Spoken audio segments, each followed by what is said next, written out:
General Zaroff did not appear until luncheon. He was dressed faultlessly in the tweeds of a country squire. He was solicitous about the state of Rainsford's health. "As for me," sighed the general, "I do not feel well. I am worried, Mr. Rainsford. Last night, I detected traces of my old complaint." To Rainsford's questioning glance, the general said, "Ennui, boredom." Then, taking a second helping of crepe Suzette, the general explained, "The hunting was not good last night. The fellow lost his head. He made a straight trail that offered no problems at all. That's the trouble with these sailors. They have dull brains to begin with. They do not know how to get about in the woods. They do excessively stupid and obvious things. It's most annoying. Will you have another glass of Chablis, Mr. Rainsford?" "General," Rainsford said firmly, "I wish to leave this island at once." The general raised his thickets of eyebrows. He seemed hurt. "But, my dear fellow," the general protested, "you've only just come. You've had no hunting." "I wish to go today," said Rainsford. He saw the dead black eyes of the general on him, studying him. General Zaroff's face suddenly brightened. He filled Rainsford's glass with venerable Chablis from a dusty bottle. "Tonight," said the general, "we will hunt, you and I." Rainsford shook his head. "No, General," he said, "I will not hunt." The general shrugged his shoulders and delicately ate a hothouse grape. "As you wish, my friend," he said. "The choice rests entirely with you, but may I not venture to suggest that you will find my idea of sport more diverting than Ivan's?" He nodded toward the corner to where the giant stood, scowling, his thick arms crossed on his hogshead of chest. You don't mean!" cried Rainsford. "My dear fellow," said the general, "have I not told you I always mean what I say about hunting?"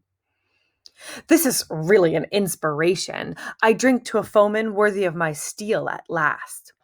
The general raised his glass, but Rainsford sat staring at him. "You'll find this game worth playing," the general said, enthusiastic. "Your brain against mine, your woodcraft against mine, your strength and stamina against mine. Outdoor chess! And the stake is not without value, "And if I win," began Rainsford huskily, "I'll cheerfully acknowledge myself defeated.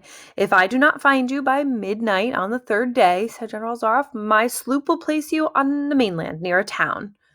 The general read what Rainsford was thinking. "Oh, you can trust me," said the Cossack. "I will give you my word as a gentleman and a sportsman. Of course, you, in turn, must agree to say nothing of your visit here." "I'll agree to nothing of the kind," said Rainsford. "Oh," said the general, "in that case, but why discuss that now? 3 days hence we can discuss it over a bottle of Veuve Clicquot, unless—" The general sipped his wine. Then a businesslike air animated him. "Ivan," he said to Rainsford, "will supply you with hunting clothes, food, a knife. I suggest you wear moccasins. They leave a poorer trail. I suggest, too, that you avoid the big swamp in the southeast corner of the island. We call it Death Swamp. There's quicksand there. One foolish fellow tried it. The deplorable part of it was that Lazarus followed him. You can imagine my feelings, Mr. Rainsford. I loved Lazarus. He was the finest hound in my pack. Well, I must beg you excuse me now. I always take a siesta after lunch. You'll hardly have time for a nap, I fear. You'll want to start, no doubt. I shall not follow till dusk. Hunting at night is so much more exciting than by day, don't you think? Au revoir, Mr. Rainsford. Au revoir." General Zaroff, with a deep, courtly bow, strolled from the room. From another door came Ivan. Under one arm, he carried khaki hunting clothes, a haversack of food, a leather sheath containing a long-bladed hunting knife. His right hand rested on a cocked revolver thrust in the crimson sash about his waist.